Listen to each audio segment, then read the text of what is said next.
एक महत्त्वाची बातमी सोशल मीडियावर आमदार देवयानी फरांदे यांना धमकी दिल्याप्रकरणी नाशिक पोलिसांनी एका संशयिताला अटक केलेली आहे।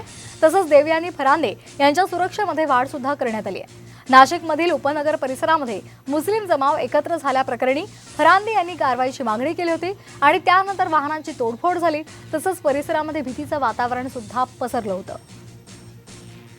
तर आमदार देवयानी फरांदे यांना धमकी देणाऱ्या संशयिताला अटक झालेली आहे। तसंच त्यांच्या सुरक्षेमध्ये सुद्धा वाढ करण्यात आली आहे।